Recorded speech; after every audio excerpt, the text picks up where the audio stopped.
Hello everyone, Simon Jacobson here.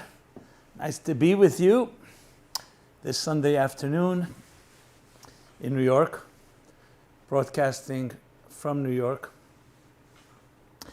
And the new series that we have launched, which is getting a lot of great feedback. I really appreciate it. Thank you for your comments and thoughts and suggestions and critique as well, constructive critique, is applying biblical personalities, narratives, and events to our personal, spiritual, psychological lives in the 21st century. So in the ongoing series, today we shall discuss Jacob's Ladder, a lesson on the ups and downs of life, navigating the rise and fall of our vicissitudes.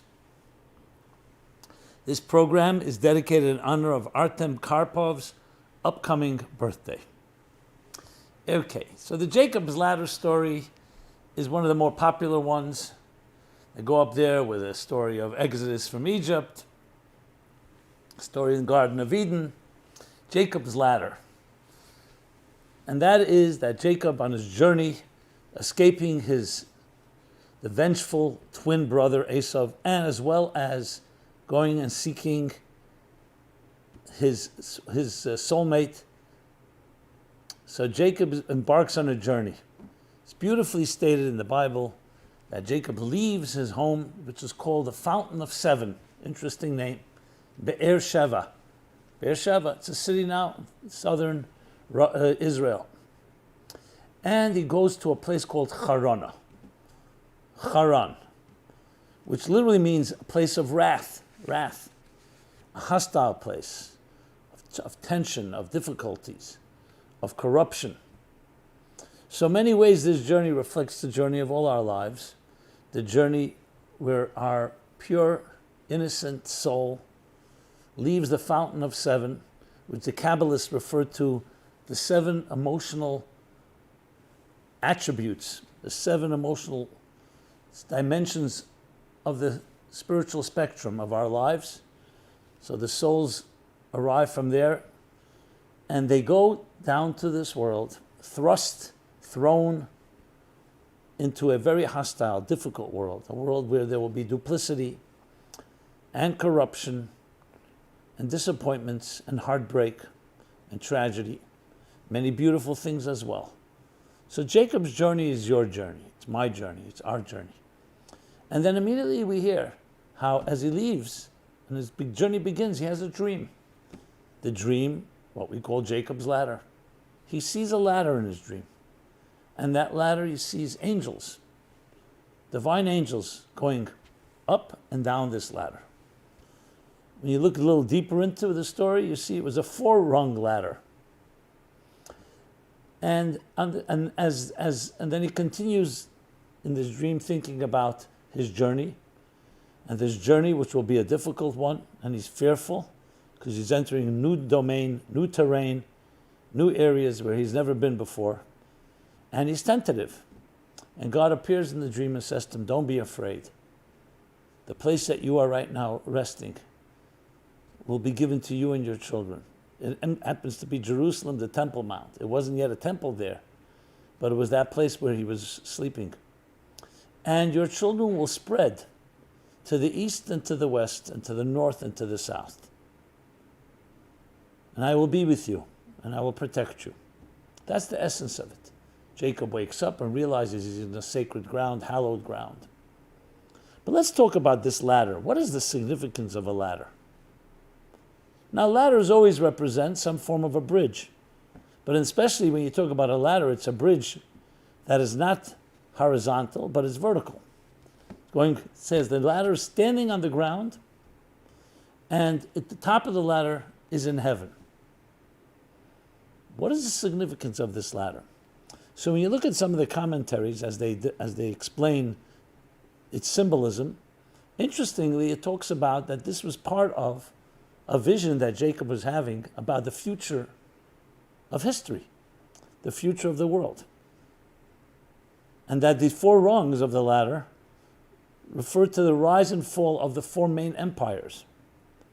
that would dominate history. With the last one being the Roman Western Empire, and the previous one, the Babylonian. And there are different opinions. Some say the Ottoman, or the Ishmaelite one, from the children of Ishmael, from the Arab and then later Muslim kingdom. But regardless, it reflects the major empires and their rise and fall of nations. And hence a ladder, because the ladder go up and down. But on a microcosm, it's really actually the rise and fall, or the ups and downs of each one of our lives. And here's the interesting thing. In the dream, the angels, the first thing it says, the angels are going up. And then they say they're going down. So there's an obvious question. Heavenly angels first go down, then they go up. So there was a very brilliant rabbi called Yisrael of Rizhin.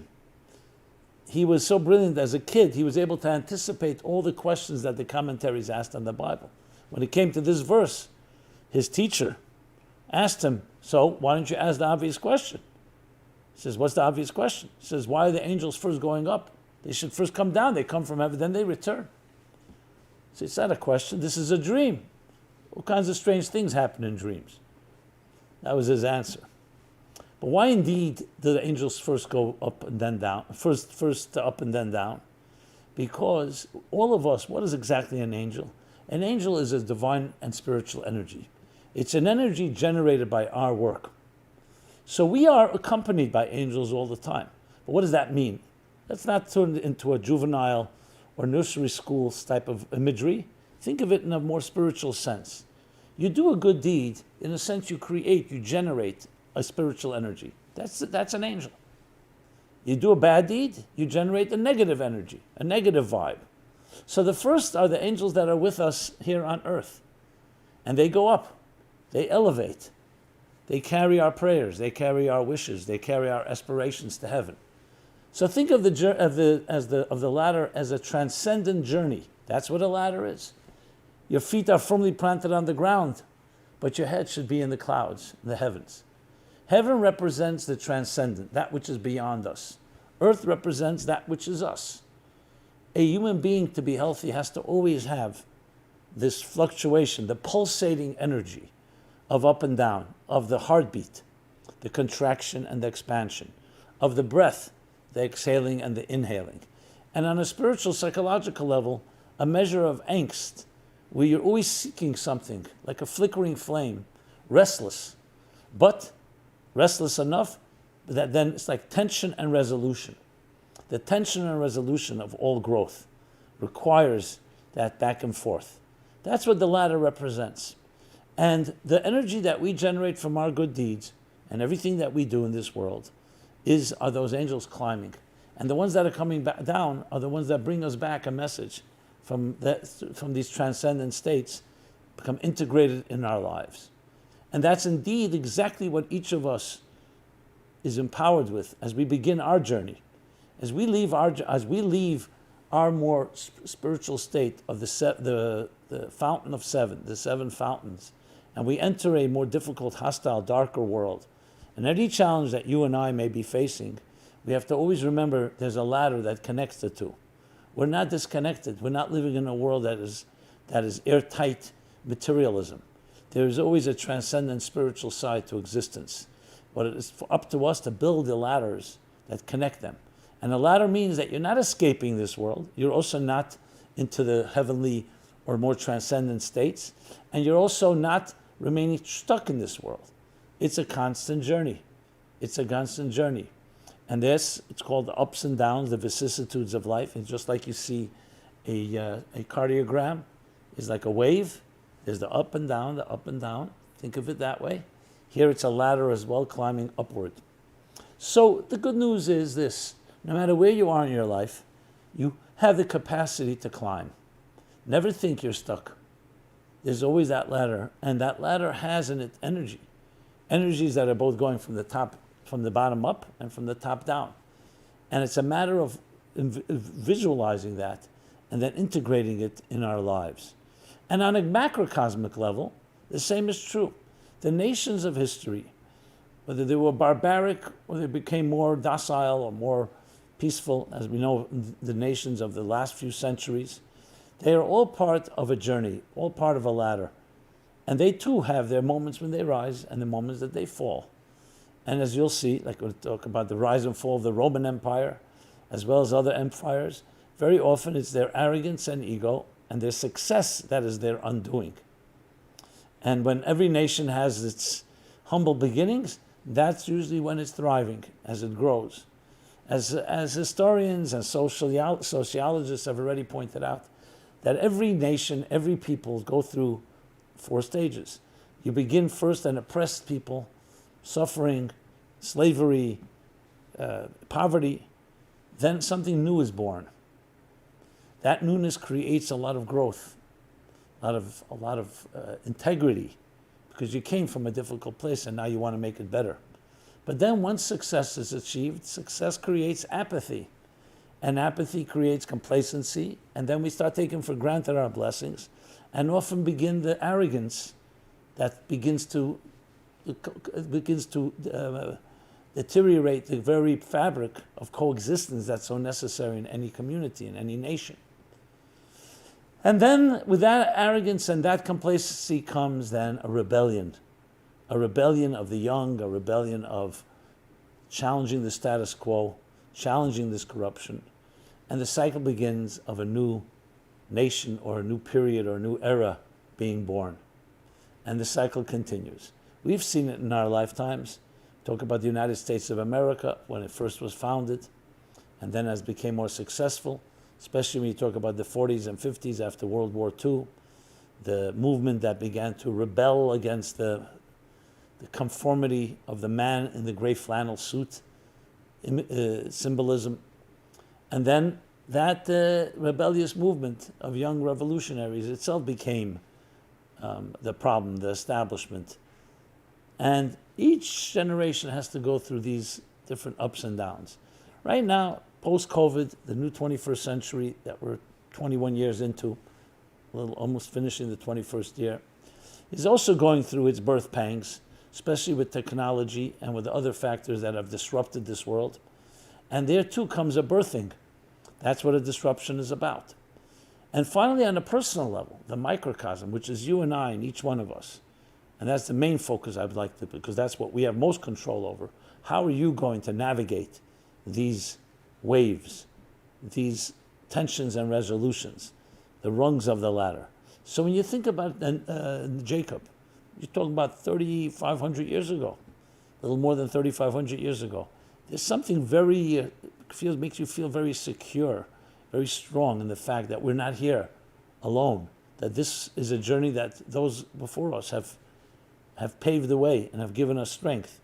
And the dream of Jacob is our own very dream, the dream of growth, the dream of climbing, the dream of never remaining complacent, but always knowing you have to move, and the dream of also recognizing that there are positives and negatives, and there are ups and downs, but they're all part of one long story. Even the most negative, even the leg of the journey that may seem so much of a setback, is also meant to be a springboard for further growth.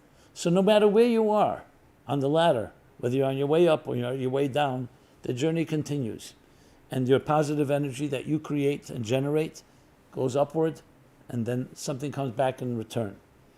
And we are promised that when we hold on to, there's an expression, when you're tied above, you don't fall below. When you keep your eyes set on higher sights of the ladder, then when you're down below, even when you sometimes feel you're in the grind and the routine, stuck in the quagmire, in the quicksand of life, but you have to remember you're a ladder. You're always a ladder. It's a beautiful story, and I'd like to conclude with that one of the Hasidic Rebbe's great mystics, when he was a child, he was playing on a ladder with his friends.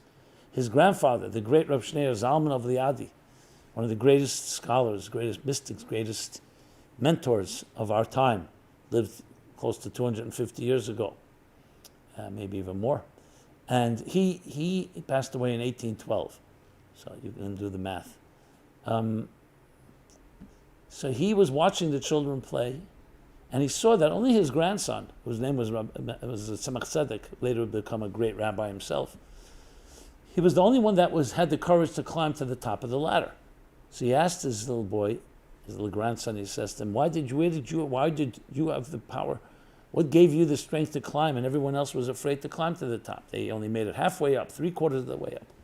And his answer, he said in Yiddish, of course, he said, Zaidi. Zaid is grandpa.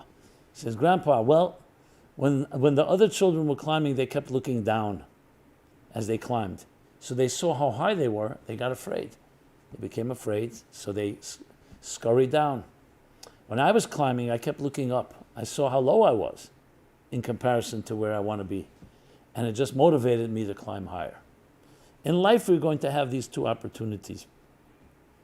You hang around with people who have less accomplished than you, it's usually going to make you more complacent. Why? Because, you say, look how much I've accomplished compared to them. You hang around people who've accomplished more than you. You look up. You say to yourself, hey, there's more to do. So it's also the company we keep and the standards we create. So it's critical to always look up. Yes, with your feet are on the rung, you don't jump too quickly, but you're always looking up, so you always see higher and greater horizons that you want to scale and conquer. And when you go up, you realize there are even more horizons. And while you go up, you also recognize that you're coming from a place below. It's not meant to forsake, as I said earlier, escape. It's meant to elevate our lives. Just like the heartbeat. The new contraction and expansion of the heart, the new breath brings fresh air, while exhaling removes the stale air. So it's about constant balance of that type of growth. If we can align ourselves to the journey of the ladder, that is the key to life, navigating. Not to remain too stuck in one place, always growing, but not growing too fast that you cannot internalize it and integrate it. That's the story, my friends, the story of navigation. Jacob's ladder, the ups and downs of life, navigating and finding the best in both tension and resolution as they feed off each other. May you be blessed that you should have the least amount of anxiety, but a measure of angst and tension, not animal bliss, to keep you going, and then finding the resolution, which is only a stepping stone to the next level of growth. Growth that grows and grows, and it becomes integrated into who you are. Thank you so much. This has been Simon Jacobson. It's a great honor, pleasure to speak with you. I'd love to hear your feedback, thoughts, comments, as well as if you thought this was valuable, please share it, please like it, please pass it on. A ripple effect. Maybe create many, many ladders, and may they all be, the synergy of them all feed off each other as we navigate between heaven and earth. Because at the end of the day, where does heaven meet earth? Right at your doorstep. And it's your job is to create that ladder. Be blessed. Thank you so much. Check us out at meaningfullife.com. This program every Sunday is live on all our platforms, but then, of course, archived so it can be seen and viewed anytime you like. And again, look forward to hear your thoughts. Be blessed. Have a great week.